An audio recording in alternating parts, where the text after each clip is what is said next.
Last lecture, we have seen history of ornamental gardening,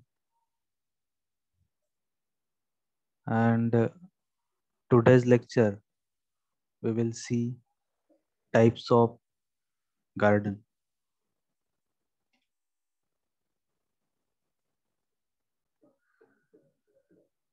So basically, there are three types of garden.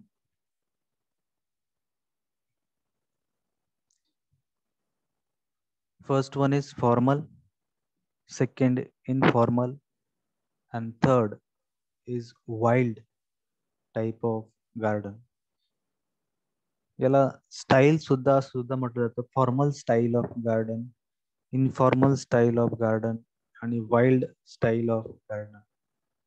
Type आणि style दोघं एकच म्हटलं तरी चालेल. मग फॉर्मल गार्डन म्हणजे काय किंवा फॉर्मल स्टाईल ऑफ गार्डन म्हणजे काय? They are having some features.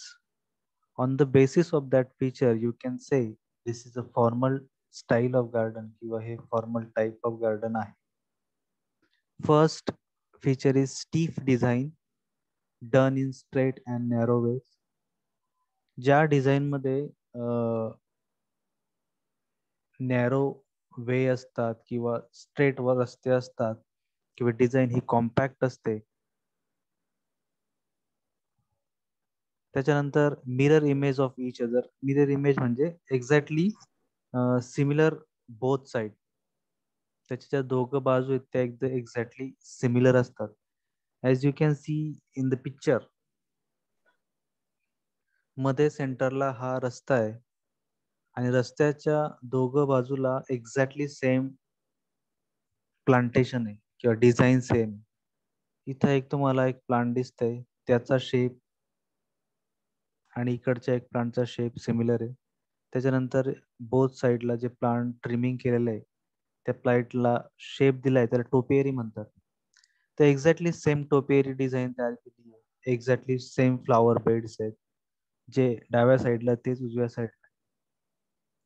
Symmetrical plan हे सिमेट्रिकल असतात.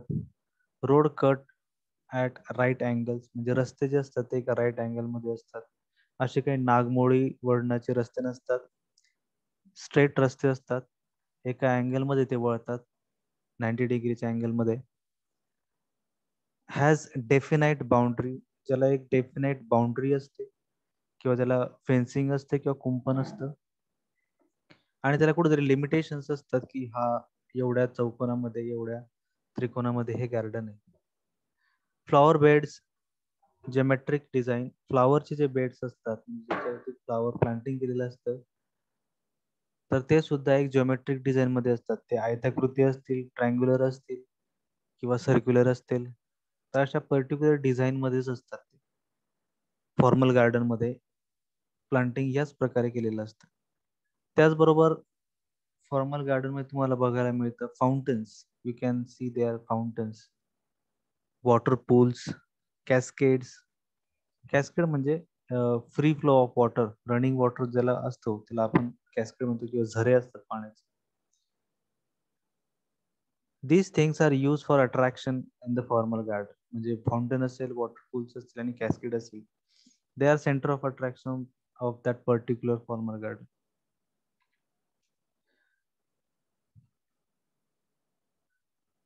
What is the drawback? Has no secrets, no surprise elements. Presently only done at frontages in home garden. मग शक्यतोवर हे जे गार्डन असतात ते फ्रंट फेजलाच किंवा फ्रंट फेसलाच तयार केले जातात घराच्या किंवा कुठल्याही इन्स्टिट्यूटच्या, जेणेकरून ते इझिली अट्रॅक्टिव्ह असतात, दिसायला छान असतात. But it is having some drawbacks, की त्याच्यामध्ये काही सरप्राईज एलिमेंट नसतात. आपल्याला माहिती आहे की याच्यामध्ये असं सरप्राईजली डिझाईन तुम्हाला बघायला नाही मिळणार की काहीतरी सर्क्युलर असेल किंवा ओव्हल शेप असेल किंवा असं काहीतरी वेगळंच काहीतरी डिझाईन बघायला मिळत.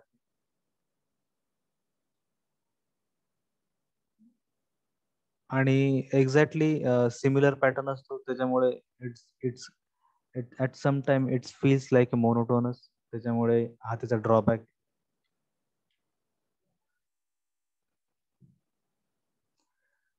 After that, informal garden. Informal garden reflects naturalistic effect of total view, represents natural beauty. मग informal garden, it is a totally opposite of formal garden. जिथं straight line, right angle roads, stiff design, mirror image designs असतात, तसं याच्यामध्ये नसतं. याच्यामध्ये natural design असतात. Naturally जसं present नेचरमध्ये ॲज इट इज ते मेंटेन केलं जातं. जसं आपण बघितलं की फॉर्मलमध्ये सिमेट्रिकल पॅटर्न असतो. In the same way informal garden मध्ये तुम्हाला असिमेट्रिकल पॅटर्न बघायला मिळतो. As you can see here in picture, there is no such rules and regulations. पाणी काही फाउंटेन नाहीये, वाहता झरा आहे, पण त्याला पण असं पर्टिक्युलर एकाच लाईनीमध्ये नाहीये, तो असा कसा तरी वाहतोय नॅचरली. स्टोन्स किंवा स्टॅच्यूज यूज केले आहेत किंवा जे प्लांट्स लावले त्याला काही ट्रिमिंग केलेलं नाही, त्याला आकार दिलेला नाही, ते नॅचरली त्याच्या त्या शेपमध्ये वाढलेले दिसतात. इरेग्युलर शेप किंवा वॉटर बॉडीज, जे वॉटर पाणी वाहत आहे त्याला इरेग्युलर शेप असतो, किंवा प्लांटला सुद्धा इरेग्युलर शेप असतो. No geometrical arrangement. Geometrical arrangement नसतं की चौकोनी आयताकृती असे डिझाईन असतील, फ्लॉवर बेड तसे प्लांट केले असतील. Plants are not trim. Planting हे ट्रिम केलेले नसतात. Example Hindu, Buddhist and Japanese garden. तुम्हाला परीक्षेमध्ये विचारलं जातं, write the examples of informal garden. The examples are Hindu gardens, Buddhist garden and Japanese garden. These are the examples of informal type of gardens. Then third type किंवा third style म्हणता येईल wild gardening, expounded by William Robinson. मग wild gardening हा concept कोणी उदयास आणला किंवा कोणी समोर आणला, त्याचं नाव आहे विल्यम रॉबिन्सन. तुम्हाला हे सुद्धा विचारलं जातं थेअरीमध्ये, ऑब्जेक्टिव्ह मध्ये, who is the founder of wild garden किंवा who propose the wild garden concept. William Robinson. Main idea is naturalise plants in strawberries. Plant जसे नॅचरमध्ये वाढतात तसे नॅचरली आपण त्याला वाढू द्यायचे, त्याला नो ट्रिमिंग, नो त्याला काही शेप नाही, काही द्यायचा नसतो. Grass should be remain unmove. Bulbous plant should be grown scattered in the grass to imitate wild scenery. जसं आपण वाईल्ड सिनेरी बघतो तसं इमिटेशन वाईल्ड गार्डन मध्ये असतं, म्हणजे त्याचं सारखं भासवलं जातं. त्याच्यामध्ये जो ग्रास असतो तो ग्रासचं कटिंग करायचं नसतं किंवा मुव्हिंग करायचं नसतं.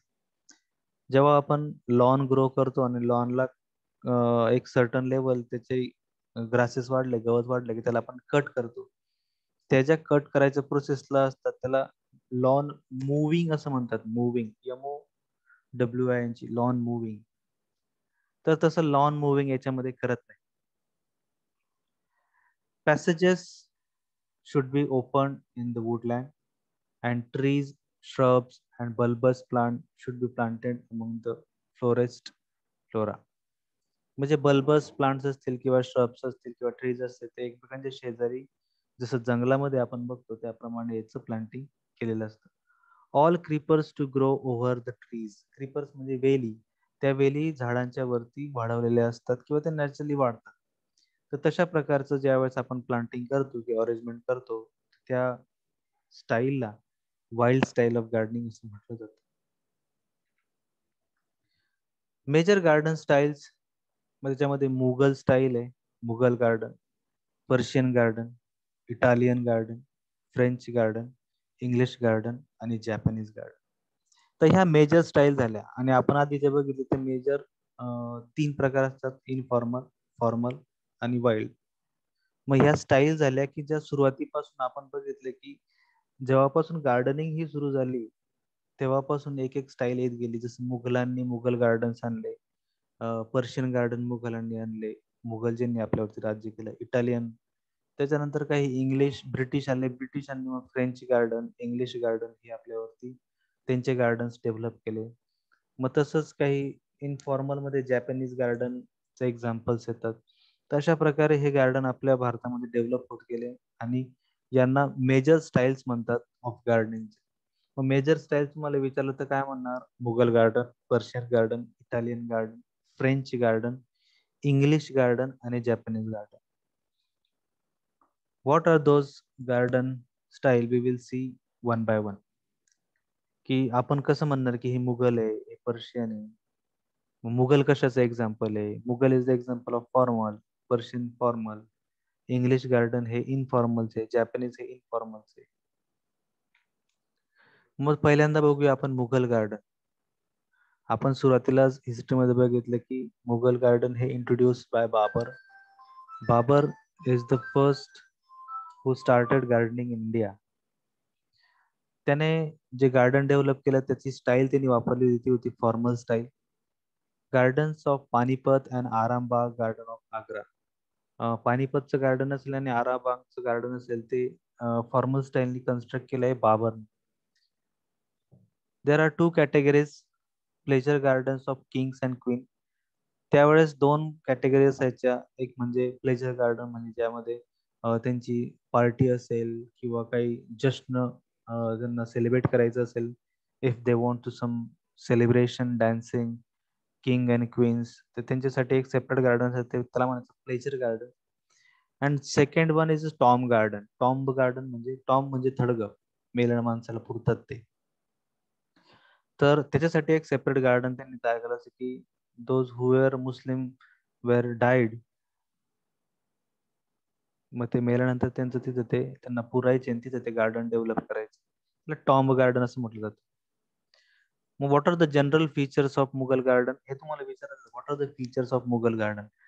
On the basis of that you can say this is a formal style of garden किंवा हे मुघल गार्डन हे तुम्ही म्हणू शकता. मुघल गार्डनचे वैशिष्ट्य काय? हे फॉर्मल प्रकारचं असतं, त्याच्यामध्ये सिमेट्रिकल डिझाईन्स असतात. Area divided into 4 plots by water channels represent 4 reverse of life. मग मुघल गार्डनची खासियत काय? त्याचं जे गार्डनचा जो पूर्ण एरिया आहे तो 4 प्लॉट मध्ये डिवाइड केला असतो आणि ते चारही प्लॉट मधून वॉटर चॅनल असतात, म्हणजे पाण्याचे वाहतात दिसतात. आणि त्या 4 पाण्या वॉटर चॅनल्सच्या आतमध्ये त्यांची लिव्हिंग असते किंवा राहणीमान असतं. मग त्यांचं असं म्हणणं होतं की 4 चॅनलचा प्रेझेंट जे असतं water, it represent 4 reverse of life. म्हणजे आयुष्याच्या 4 स्टेजेस दाखवतात. ठीक आहे. Axis is a straight and central line. त्याच्यामध्ये एक सेंट्रल लाईन असते, ऍक्सिस असते. हे बेसिक प्रिन्सिपल आहे गार्डनिंगचं, तर ते आपल्याला फॉर्मल गार्डन मध्ये बघायला मिळतं. Water pool in the centre, overflowing water serve as a central specimen. Fountain म्हणजे जे फाउंटन, कॅस्केड, पाण्याचे झरे. त्याच्यानंतर link to central pool create scenic beauty. तर अशा प्रकारे त्यांनी पाण्याचा जास्तीत जास्त वापर केलेला असतो. त्याच्यानंतर दुसरं फीचर्स असतात फॉर्मल मध्ये, त्याच्यामध्ये टेरेसेस असतात. टेरेसेस टेरेसेस म्हणजे टप्पे, पायऱ्या. To maintain the proportion of land, म्हणजे जमिनीचं प्रपोर्शन मेंटेन ठेवण्यासाठी त्यांनी हे टेरेसेस बांधलेले असतात. त्याच्यामध्ये 7, 8 आणि 12 असे टप्पे केलेले असतात. मग त्या 7 टेरेसेस बनवण्यामागे त्याचा उद्देश काय असतो? 7 पायऱ्यांचा टप्पा म्हणजे प्लॅनेट्स. जेवढे 7 प्लॅनेट आहेत आकाशात, 7 प्लॅनेटला ते रिप्रेझेंट करतात. 8 जे असतात, 8 म्हणजे पॅराडाईज, म्हणजे तुम्हाला स्वर्गात जाण्यासाठी 8 पायऱ्या चढून जावं लागतं, असं त्याचा सिंबल, त्याचा अर्थ त्यांनी त्यावेळेस सांगितलेला होता की त्याचं सिम्बॉल म्हणून त्यांनी ते गार्डन मध्ये इम्प्लिमेंट केलं. 12 पायऱ्या ज्या असतात किंवा 12 terraces, that is a zodiacal sign, म्हणजे ज्या राशी आहेत 12 राशी, त्या 12 राशीचं ते सिम्बलायझेशन होतं. एंट्रन्स ऍट लोएस्ट टेरेस, आणि जिथं एंट्रन्स असतो तो एकदम खालच्या पायरीवरती एंट्रन्स असतो. तर तुम्हाला बघता येईल या इमेज मध्ये, त्याच्यामध्ये टेरेसेस केलेले वेगवेगळ्या प्रकारचे, 1 2 3 4 5 6 7 असे 7 टेरेसेस केलेले आहेत. तर 7 टेरेसेस, परत त्याच्यामध्ये परत 8 पॅराडाईज, छोट्या छोट्या बारीक 8 पॅराडाईज, त्याच्यानंतर 12 छोट्या छोट्या परत पायऱ्या आहेत, त्या रिप्रेझेंट झोडियाकल साइन. अशा प्रकारचं स्ट्रक्चर ते तयार करायचं. आणि जो हे वेगवेगळ्या ठिकाणी पाण्याचा वापर केलाय तुम्ही बघू शकता, 1 2 3 4 आणि 5 ठिकाणी पाण्याचा वापर केलेला आहे. तशा प्रकारे टेरेसेस बांधून मुघल गार्डन हे तयार केलं जातं. त्याच्यानंतर अजून एक फीचर आहे मुघल गार्डनचं, रनिंग वॉटर. त्याला ते नहाराज असं म्हणायचे. मुघल किंवा मुस्लिम लोक होते त्यांनी त्याला नहाराज असं म्हणायचं. मग त्याचा पाण्याचा उपयोग काय आहे? त्यांनी आपल्या गार्डनिंग मध्ये पाणीचा वापर करून घेतला. मग पाणी काय आहे? पाणी सिम्बॉल असायचं, life and soul of Mughal garden. Water is the life and soul of Mughal garden. ज्या गार्डन मध्ये पाणीचा भरपूर वापर असतो किंवा पाणी हे वाहत असतं किंवा झरे असतात, तर तिथं त्याला मुघल गार्डन्स आपण म्हणू शकतो. Ideas of constructing canals and tanks to keep water brimming to the level of path, borrow from Persians. मग त्यांनी पर्शियन्स पासून ही कल्पना घेतली, ज्याच्यामध्ये वॉटर हे कॅनल किंवा टँक्स मधून फ्लो होते किंवा ते तिथून ते आणलं जाते. त्याच्यानंतर वॉटर चॅनल्स म्हणजे वाहतं पाणी, जसं पाणी व्हायला एक हळी केलेली असते सिमेंट कॉन्क्रीटची, तसं त्यांनी वॉटर चॅनल्स हे तयार केलेले असतात. Paved with the tiles of brilliant blue colour.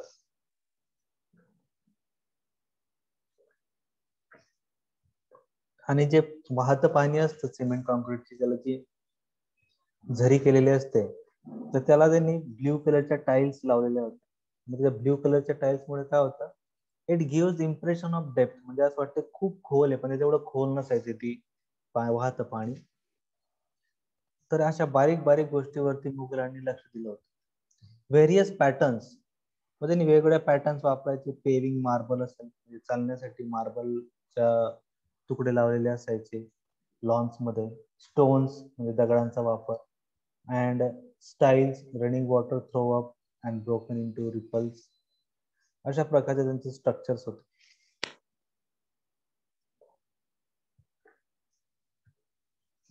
At dusk, tiny lighted lamps placed behind the waterfalls. वॉटरफॉल्सच्या पाठीमागे त्यांनी एक छोटे छोटे लॅम्प लावले, ज्याचे करून एक सिनरी तयार व्हायचे, की त्याचा इफेक्ट तयार व्हायचा. त्याच्यानंतर साईट अँड डिझाईन.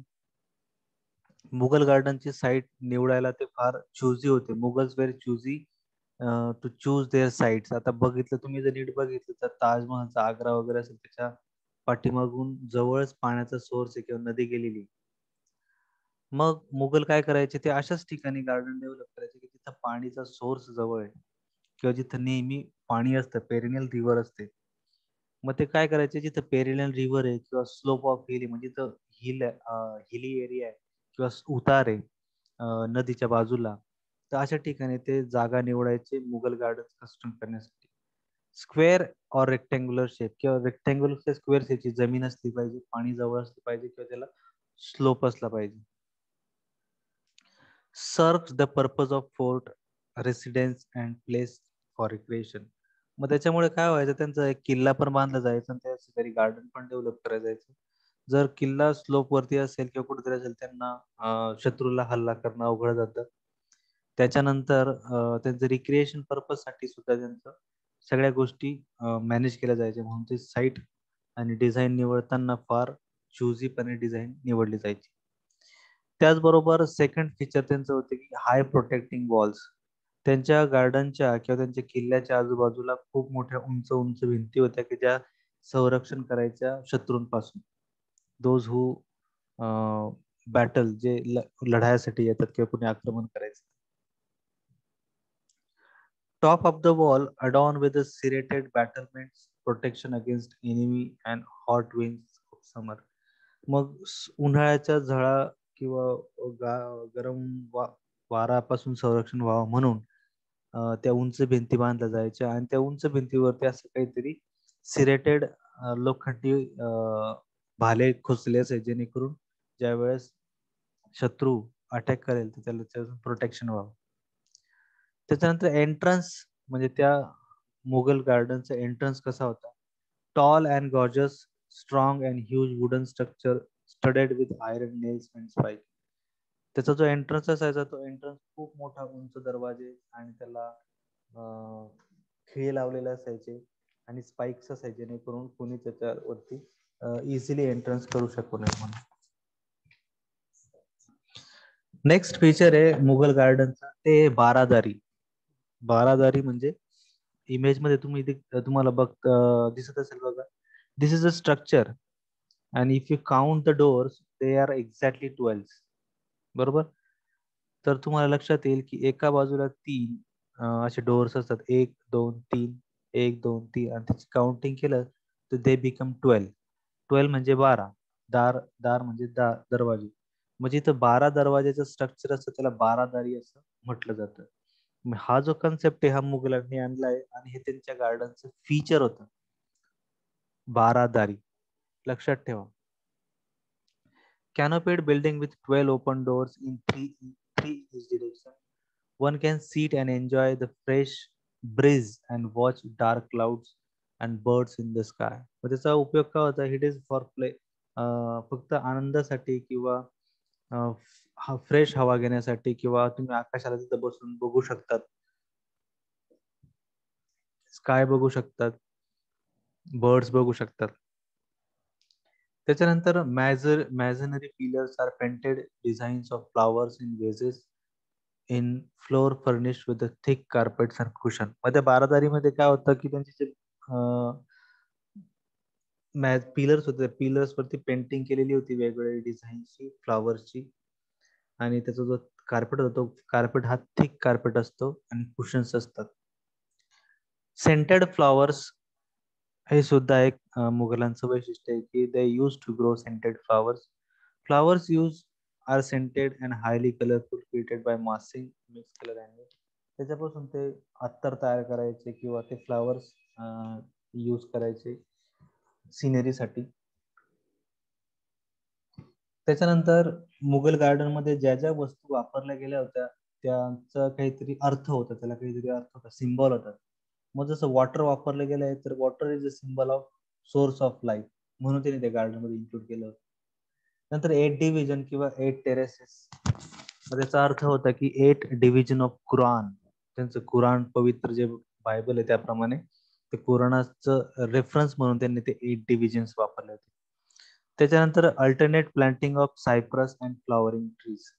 सायप्रस आणि फ्लॉवरिंग ट्रीज हे एका पाठोपाठ अल्टरनेट त्यांनी प्लांटिंग केलेलं असतं. त्याचं कारण होतं सायप्रस फॉर इमॉर्टॅलिटी. सायप्रस कधीच मरत नाही किंवा ते झाड कायम एव्हरग्रीन असतं. And flowering trees means it is a symbol of renewal of life. म्हणजे जो आला आहे तो मरणारच आहे आणि त्याचं परत नवीन जन्म होणार आहे दुसरं त्याच्या घरामध्ये. तर in this way it is symbol of renewal of life. नंतर व्हाईट फ्लॉवरिंग बहुनिया अल्बा, म्हणजे कांचन जे आहे व्हाईट कलरचं त्याचं जास्त प्लांटिंग दिसायचं व्हाईट. त्याचा अर्थ असायचा की युथ अँड इटर्निटी. युथ म्हणजे तारुण्य, इटर्निटी म्हणजे स्वातंत्र्य. तारुण्य आणि स्वातंत्र्याचा सिम्बॉल होता white flowers in the Mughal garden. So हे सुद्धा तुम्हाला एक्झाम मध्ये विचारलं जातं. Baradari is the feature of, water is symbol for in Mughal garden, 8 division is symbol for in Mughal garden. त्याच्यानंतर सायप्रस आणि फ्लॉवरिंग टीचा अर्थ कशा काय आहे, व्हाईट फ्लॉवर इन बहुनी अल्बाचं काय सिम्बॉल होता मुघल गार्डन मध्ये, हे तुम्हाला एक्झाम मध्ये 100% विचारलं जातं. त्याच्यानंतर नेक्स्ट स्टाईल आहे गार्डन, जी आपण पहिली बघितली मुघल गार्डन. आता दुसरी बघूया इटालियन किंवा रोमन स्टाईल ऑफ गार्डन. मग इटालियन गार्डन म्हणजे काय? Came into existence at the time of renaissance. Gardens were extension of lavish place, glamour, outdoor hall for showing off their wealth and status. मग आता हे garden त्याला Italian garden किंवा Roman garden म्हणतात, ज्यावेळेस Rome हे अस्तित्वात आलं त्यावेळेस. तर त्याच्यामध्ये त्याचा पर्पज असा होता की एक्सटेन्शन ऑफ लॅविश पॅलेस. जो पॅलेस होता त्या पॅलेसचं एक्सटेन्शन किंवा त्याची वाढ होऊन चांगलं डिझाईन तयार करायचं. Glamorous outdoor hall, outdoor hall असायचा ज्या हॉलमध्ये मिटिंग्स व्हायच्या, पण तो आउटडोर असायचा. For showing of their wealth and status. मग त्यावेळेस हे गार्डन डेव्हलप करण्यामागे फक्त एवढा उद्देश होता रोमन लोकांचा किंवा इटालियन लोकांचा की they just showing of their wealth and status. आमच्याकडे किती संपत्ती वेल्थ आहे त्याचं स्टेटस दाखवण्यासाठी ते अशा प्रकारचं लॅविश पॅलेस कन्स्ट्रक्ट करायचे किंवा आउटडोर हॉल कन्स्ट्रक्ट करायचे.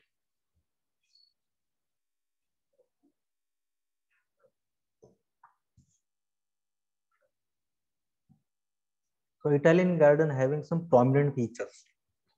Massive flight of stairs, marble, complete with balustrade, connect different levels of garden. ह्या गार्डन मध्ये तुम्हाला मॅसिव्ह फ्लाईट स्टेअर बघायला मिळते, पायऱ्या बघायला मिळते. नंतर मार्बलचा जास्तीत जास्त वापर केलेला होता. त्याच्यानंतर डेकोरेटिव्ह अर्न, या इमेज मध्ये दिसतंय तुम्हाला डेकोरेटिव्ह अर्न. अर्न म्हणजे हा भांडा दिसतोय बघा, हे व्हाईट कलरचे, हे मार्बलचे भांडे, त्याला अर्स म्हणतात. फाउंटन्स, वॉटर फाउंटन तुम्हाला माहिती आहे. त्याच्यानंतर in combination with stone and sculpture. Stone sculpture म्हणजे काहीतरी कोरीव काम केलेलं असेल दगडांवरती, त्याला स्टोन स्कल्पचर्स म्हणतात.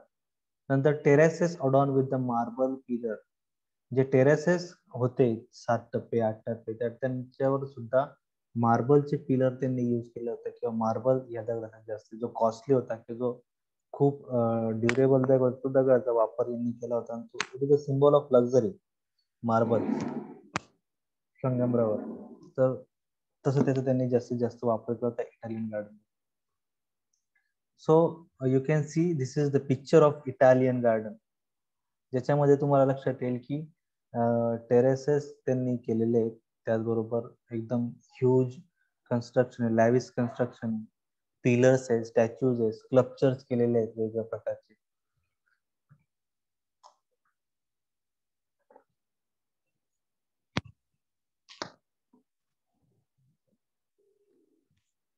After that, next style is Persian garden. Oldest garden style, ही सगळ्यात जुनी गार्डन स्टाईल आहे, based on their ideas of heaven. त्याच्यामध्ये आयडियाज ऑफ हेवन हा कन्सेप्ट वापरला गेला आहे. हेवन म्हणजे स्वर्ग. मग त्याच्यामध्ये 4 गोष्टी इसेन्शियल होत्या: water for irrigation, display and sound, त्याच्यानंतर शेड ट्रीज फॉर शेल्टर, म्हणजे त्यांनी शेड ट्रीचा वापर केला होता शेल्टरसाठी. Flowers for scent and colour, फुलांचा वापर केला होता सेंट आणि कलर कॉम्बिनेशन साठी. नंतर म्युझिक टू डिलाइट इयर्स, म्युझिकचा त्यांनी वापर केला जायचा की टू डिलाइट देअर इयर, कानांना आनंदासाठी. मग पर्शियन स्टाईल जे आहे ते strictly formal and symmetrical style of garden. Persian garden हे सुद्धा फॉर्मल प्रकारचे. Mughal, Italian, Persian, these 3 are formal style, हे फॉर्मल प्रकारात मोडणारे garden. Carries quadrant pattern with the water channel dividing garden to 4 section, 4 बाग डिझाईन. गार्डनचे 4 टप्प्यामध्ये डिझाईन केले होते, त्याला 4 बाग असं म्हणतात. जसं आपण मुघल गार्डन मध्ये बघितले, मुघल गार्डनचे पण 4 टप्प्यामध्ये, पण त्याच्यात 4 बागांमधून पाण्याचं चॅनल, वॉटर चॅनल केले होते. याच्यामध्ये 4 बाग डिझाईन होत्या. 4 square plot, shade trees and fruit trees. जे 4 स्क्वेअर प्लॉट त्याच्यामध्ये शेड ट्री आणि फळांच्या झाडांचा जास्तीत जास्त वापर केलेला गेलेला बघायला मिळतो. Use all crafted material, all crafted म्हणजे जे हाताने हँडमेड असतात ते मटेरियल वगैरे म्हणतात. Masonry, carve and pierce marble stone, जे मार्बल स्टोन त्याच्यावरती भरीव आणि कोरीव काम केलेलं होतं. आणि हायली पॉलिश स्टोन, त्यांना व्यवस्थित प्रकारे पॉलिश केलेले स्टोन्स या गार्डन मध्ये बघायला मिळतात, किंवा हे त्या गार्डनचे फीचर्स आहेत. आणि लक्षात, हे फीचर्स हे लक्षात ठेवा की पर्शियन स्टाईलची गार्डनचे फीचर काय. त्याच्यामध्ये 4 बाग डिझाईन तुम्हाला पर्शियन मध्ये बघायला मिळते. त्याच्यानंतर masonry, huge masonry, carve and pierce marble stones, highly polish stones. Then laid out cutting terraces on hill slope. Terraces के जसं आपण याच्यामध्ये बघितलं मुघल गार्डन, त्याच प्रकारचे याच्यामध्ये सुद्धा टेरेसेस तुम्हाला बघायला मिळतात. मेन फीचर आहे नहारा, जसं मुघल गार्डन मध्ये तसंच त्याच्यामध्ये सुद्धा नहारा, flowing water, concept of Persian paradise where cooling water flows. Fruit trees, fruit tree यांनी यूज केलाय, त्याचा सिम्बॉल आहे की they are symbol of life, म्हणजे आयुष्याचं सिम्बॉल म्हणजे fruit trees. Cypress, death and eternity.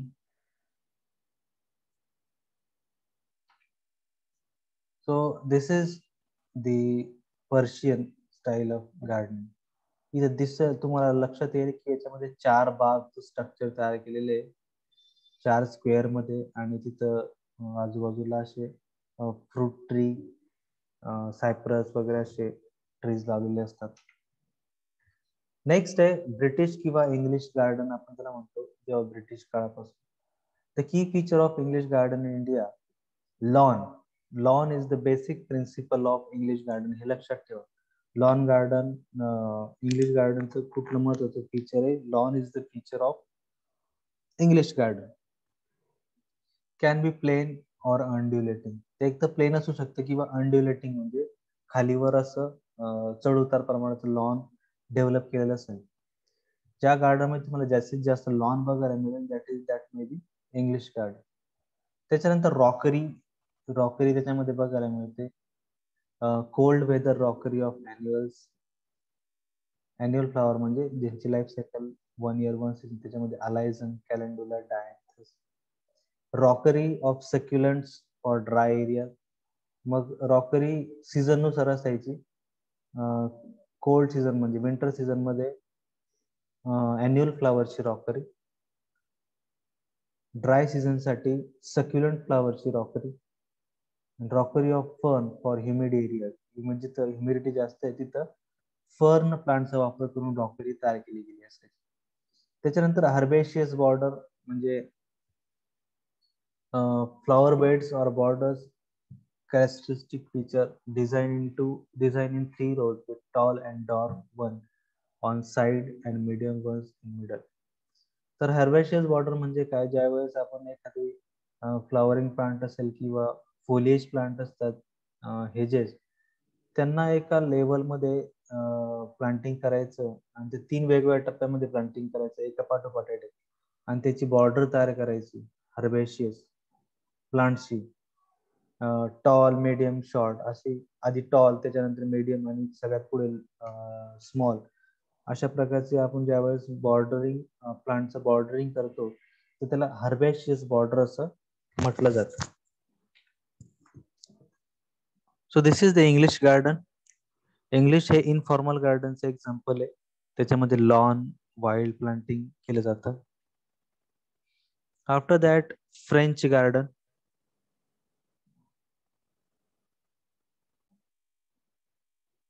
मग इंग्लिश नंतर नेक्स्ट गार्डन आहे फ्रेंच गार्डन. मग फ्रेंच गार्डन ही जी कन्सेप्ट आहे, हा लेनोट्रे नावाचा जो माणूस आहे त्याने अस्तित्वात आणली. हे तुम्हाला एक्झाम मध्ये विचारलं जातं.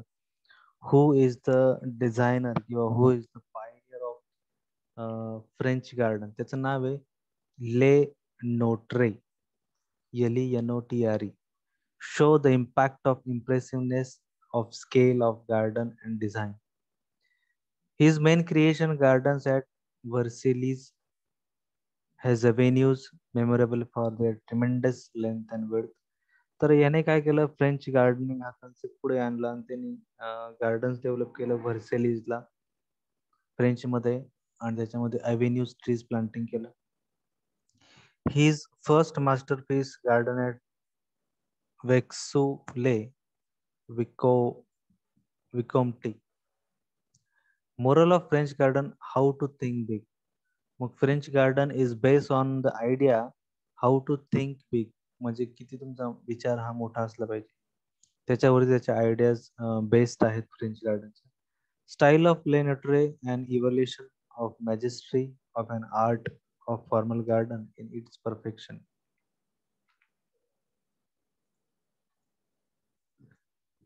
आता तुम्हाला you can see this is the picture of garden at Vaux le. तर you can see how it is big, this garden, आणि पूर्ण garden is around the avenues लावलेले, मोठे मोठे ट्रीज आहेत, सेंटरला वॉटर चॅनल्स आहेत, and it is also a formal style of gardening. French gardening हे सुद्धा फॉर्मल स्टाईल आहे, तुम्ही बघू शकता.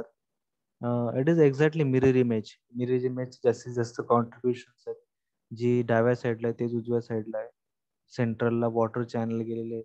रस्ते आहेत, रस्ते पण एका राईट अँगल मध्ये आहेत, तर आपण हे म्हणू शकतो की it is a formal style.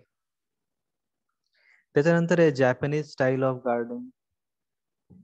Style, ह्या स्टाईल मध्ये काय नेचर इन मिनिएचर, याचा जो मेन थीम आहे जॅपनीज गार्डनची, नेचर इन मिनिएचर. म्हणजे काय, जसं नेचर ऑलरेडी आहे, निसर्ग जसा आहे तसा आपण मिनिएचर फॉर्म मध्ये तयार करायचा.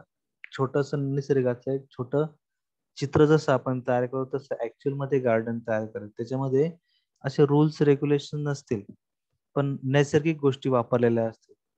म्हणून त्याला म्हणतात nature in miniature. enable them to mediate and be in the harmony with nature. Most important teaching: unless a garden has an air of peace, it's not worth a place to visit. जर तुमच्या garden मध्ये एक शांतता नसेल किंवा हवा नसेल तर त्या गार्डनला व्हिजिट करण्यात वर्थ नसतं, असं त्याच्या मागची शिकवण आहे. मग जॅपनीज गार्डन मध्ये जनरली काय करतात, Japanese garden found in Japan मध्ये तर स्मॉल स्ट्रक्चर्स डेव्हलप केलेले असतात, स्मॉल लँटर्न्स असतात, वॉटर चॅनल्स असतात, प्लांट्स असतात, ट्रीज असतात, किंवा शांतता असते. मेडिटेशन करण्यासाठी तिथं भरपूर लोक जातात, शांततेसाठी जातात.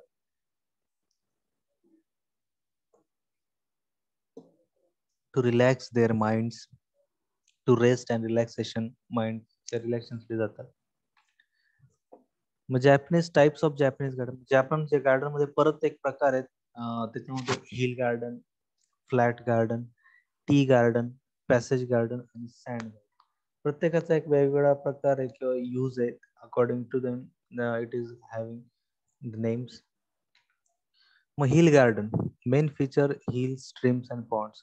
हिल गार्डन म्हणजे काय, जिथं हिली रिजन मध्ये ज्यावेळेस ते कन्स्ट्रक्ट केलं जातं त्याला हिल गार्डन म्हणतात. नोन इन जॅपनीज ॲज सुकियामा निवा और सुकियामा. हे तुम्हाला विचारलं जातं एक्झाम मध्ये, मॅच द पेअर मध्ये ज्या hill गार्डनचं Japanese now.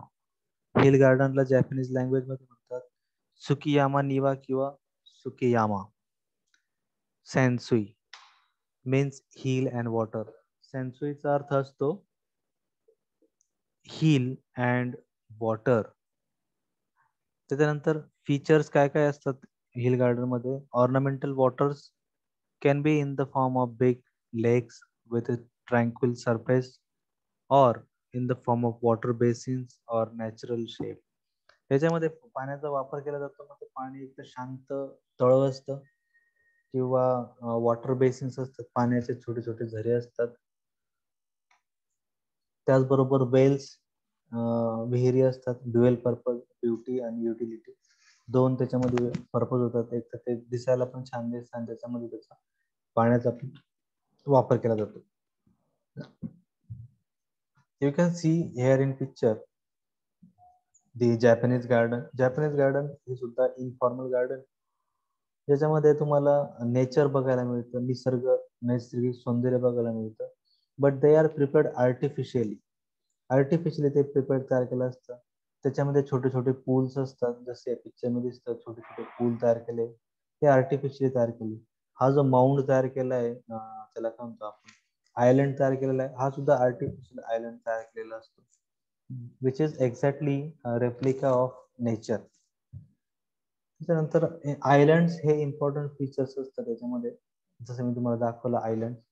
Roxx are use as a foundation, soil deposition on it, island तयार करताना. Trees are planted and stones are erected in an irregular manner to give natural touch. त्याच्यामध्ये स्टोनचा वापर केलेला असतो की जे इरेग्युलर मॅनर मध्ये वापरलेले असतात, त्याला काही प्रॉपर शेप नसतो, चौकोनी, त्रिकोणी वगैरे. नॅचरल शेपचे स्टोन्स वापरलेले असतात, जे असं वाटेल की हे नॅचरली रिप्रेझेंट आहे. कनेक्टेड बाय ब्रिज और लेफ्ट आयसोलेटेड. म्हणजे आयलंड असतं ते आयलंड एक आयसोलेटेड ठेवलेलं असतं, त्याच्याशी कनेक्शन नसतं, किंवा in some cases that island is connected with bridge. म्हणजे त्या आयलंड वरती पोहोचण्यासाठी आपला एक छोटासा आर्टिफिशियल ब्रिज हा तयार केलेला असतो. Given personal touch by naming them master island, guest island, central island. मग त्या आयलंडला काहीतरी नाव दिलं गेलेलं असतं की हे मास्टर आयलंड आहे, गेस्ट आयलंड आहे किंवा सेंट्रल आयलंड. त्याच्यानंतर हिल्स अँड हिलॉक्स. मग hill 1 bigger size broad view hill, एक हिल तयार केलेली असते. Second hill companion hill created adjust with to hill 1. तशा 4-5 प्रकारचे हिल स्ट्रक्चर तिथे तयार केलेले असतात. तर त्या हिलींना नाव दिलं असते की ही hill 1, hill 2, hill 3, hill 4, hill 5. मग पहिली जी हिल असते ती मोठी असते, ब्रॉडर असते. त्याच्यानंतर सेकंड ही कंपॅनियन टू द हिल 1. त्याच्यानंतर third projected front opposite to hill 1, and fourth hill elegantly introduced in the foreground close to hill 3 and below hill 2. Hill 5 at the far end could be seen from all parts of the garden. मग याच्यामध्ये काय हे उंच वटा दरी असे असे structure इथं बघायला मिळतात हिल गार्डन मध्ये, की जे एका हिल 5 वरून तुम्ही बऱ्यापैकी सगळ्या हिल या बघू शकतात किंवा पहिल्या नंबरच्या हिल वरून तुमच्या बाकीच्या हिल्स तुम्हाला बघायला मिळतात. स्टोनचा वापर केलेला असतो जॅपनीज ह्या गार्डन मध्ये. स्टेटस स्टोन, त्याच्यानंतर लो व्हर्टिकल स्टोन्स जसं तुम्हाला पिक्चर्स मध्ये बघायला मिळतात, की ज्याचा आकार कधी कधी प्राण्यांसारखा असतो किंवा त्याला तसं स्ट्रक्चर बनवलं जातं की ते it is look like animals. Low vertical stone, flat stone, त्याच्यानंतर ऑक्स स्टोन्स, आर्चिंग स्टोन, म्हणजे त्याला काहीतरी आकार असतो. अशा प्रकारचे वेगवेगळे स्टोन्स हे वापरले जातात.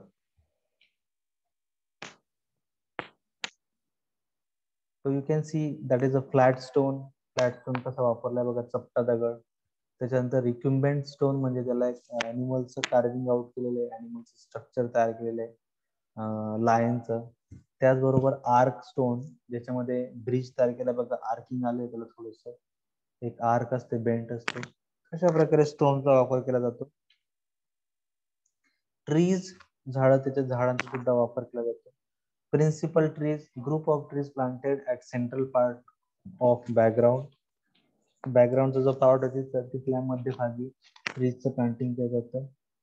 व्ह्यू परफेक्टिंग ट्रीज, त्याच्यानंतर कॅस्केडिंग सिनिंग ट्री म्हणजे वाहता झऱ्याच्या आजूबाजूला ट्री हे प्लांटेड केले जातात. Tree of setting sun planted in the west side of the filter that glare of sun, म्हणजे वेस्ट साइडला सुद्धा प्लांटेड केलं जातं जेणेकरून सूर्य बुडताना त्याच्यातून सूर्यप्रकाश येईल असं एक ग्लान्स बघायला मिळेल.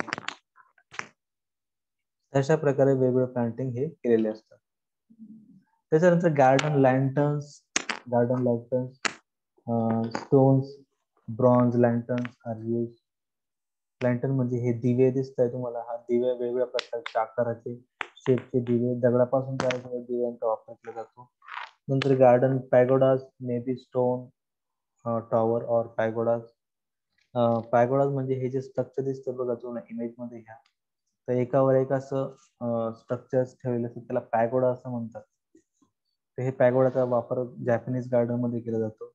गार्डन ब्रिजेस, जे आपण बघितले वेगवेगळ्या प्रकारचे bridges to connect the island, आयलंडला कनेक्ट करण्यासाठी ब्रिजेसचा वापर केला जातो. त्याच्यानंतर हे झालं एवढं हिल गार्डनचं किंवा सुकियामा गार्डनचं. त्याच्यानंतर टी गार्डन. टी गार्डन म्हणजे जिथं आपण चहा घेण्यासाठी, चहा पिण्यासाठी जे गार्डन तयार करतात टी गार्डन म्हणतात. Nature recreate in front of house, म्हणजे घराच्या समोर एक नेचर सिनरी तयार करायचं in the form of shot, एकदम छोट्याशा जागेमध्ये एकदम नेचर क्रिएट करायचं, त्याला टी गार्डन म्हणतात. तर त्याच्यामध्ये 3 एरियाज आहे. आउटर सेक्शन त्याला सोतोरोजी असं म्हणतात. Place for guest to wait after removing shoes, म्हणजे तुमच्या घरी लोक भेटायला आल्यानंतर किंवा व्हिजिट साठी आल्यानंतर त्यांना वेट करण्यासाठी जागा असते, त्याला सोतोरोजी म्हणतात. Path provided with stepping stone to the middle section, front section, middle आणि एंड सेक्शन, म्हणजे 3 सेक्शन असतात. पहिलं सेक्शन गेस्टला वेट करण्यासाठी, त्याच्यानंतर स्टेपिंग स्टोन असते मिडल सेक्शनला, त्याच्यावरती पाय ठेवून तुम्ही पुढे जायचं असतं. आणि प्लांटेड विथ ग्रास. मिडल सेक्शनला माची असं म्हणतात. Stone through with water. Stones असतात, त्या स्टोनच्या मध्ये वॉटर असतं. तुम्हाला लक्षात येईल, हे बघा हा स्टोन, याच्यामध्ये पाणी आहे. त्याला माची असं म्हणतात. त्याचा उपयोग काय, stone through with water for guest to clean themselves. जे गेस्ट येतात त्यांना स्वतःच हात धुण्यासाठी, पाय धुण्यासाठी त्यामध्ये पाणी असतं. इनर गार्डन असं त्याला उचिरोजी म्हणतात जॅपनीज लँग्वेज मध्ये. Extremely simple and natural stones, lantern, rock, water basins which look as antiques are place. तर हा एकदम सिंपल पोर्शन असतो गार्डनचा शेवटचा. त्याच्यामध्ये दगड असतात, दिवे असतात, लँटर्न्स किंवा रॉक असतात, वॉटर बेसिन असतात, इनफॉर्मल गार्डन असतं, हेज वॉल्स, भिंती असतात हेज पासून तयार केलेल्या, प्रोव्हाइड लुक नॅचरल, ट्रीज असतात, एव्हरग्रीन ट्रीजचा वापर केलेला असतो. अशा प्रकारे हा इनर सेक्शन असतो, ज्याला उचिरोजी असं म्हटलं जातं. सोतोरोजी, माची आणि उचिरोजी लक्षात ठेवा. त्याच्यानंतर आहे flat garden, hill garden, tea garden, त्याच्यानंतर flat garden. Lacks ups and down, are devoid of hills, streams and ponds. त्याच्यानंतर क्रिएटेड फॉर कन्फाइन्ड प्लेसेस, एक ठराविक जागेमध्येच फ्लॅट गार्डन तयार केलं जातं आणि त्याचा उद्देश होता की तो फ्लॅट सरफेसवरती प्लांटिंग केलेलं असतं. ज्या प्लांटची हाईट जास्त नसते ते शॉर्ट वाढतात, त्या स्पेसिस वापरले जातात. यूज ऑफ सँड अँड स्टोन्सचा वापर केला जातो, तुम्हाला पिक्चर मध्ये बघता येत असेल. That is called as flat garden. Mostly Murray type gardens developed to create scenic beauty. Other ornaments like stones, whale, water basins, trees, etc. are used. त्याच्यामध्ये वॉटर बेसिन्स, झाडं, वेल्स, स्टोन्स याचा वापर केला जातो. त्याला मुरे गार्डन असं म्हणतात. टिपिकल ट्रीज कुठल्या कुठल्या वापरतात, त्याच्यामध्ये एव्हरग्रीन ट्रीज असेल, पाईनचे झाडं असतात जे फ्लॅटमध्ये वापरतात, एबीज, नंतर पोडोकार्पस, मॅक्रोफायला, जुनिपेरस चायनेन्सिस. डेसिडियस ट्री मध्ये मॅपल्स, ज्यांचं पानं गळून पडतात त्याच्यामध्ये मॅपल्स हे ट्री वापरतात. पॉप्युलर्स, मलबेरी, नंतर सॅलेक्स किंवा विलो ट्री. विलो ट्री म्हणजे त्या विलो पासून, विलोच्या लाकडापासून क्रिकेटच्या बॅट बनवले जाते, ते झाडांचा वापर केला जातो. फ्लॉवरिंग ट्री मध्ये most commonly use plants, prunus species, magnolia grandiflora and other. Shrubs मध्ये ॲक्युंबा जॅपोनिका, अझालियाज, गार्डनिया, फ्लोरिडा. अशा प्रकारे हे वेगवेगळ्या प्रकारचे evergreen, deciduous, flowering trees, shrubs हे जॅपनीज गार्डन मध्ये वापरले जातात. बांबू सुद्धा जॅपनीज गार्डन मध्ये वापरलं जातं. या इमेज मध्ये तुम्हाला बघायला मिळत असेल द हाऊस स्ट्रक्चर. तर हे जे स्ट्रक्चर याला सुद्धा पॅगोडा म्हटलं जातं. त्या पॅगोडामध्ये generally people sit and meditate, बसून तिथं मेडिटेशन करत असतात. Japanese use more flowers like chrysanthemum, aster, carnation, different lilies, iris, lotuses and orchids. Japanese garden मध्ये शक्यतो क्रिसॅन्थेम, शेवंती वापरली जाते, कार्नेशन वापरलं जातं, वेगवेगळ्या प्रकारच्या लिलीचा वापर केला जातो, लोटस, कमळ आणि ऑर्किड ह्या फ्लावरचा वापर केला जातो.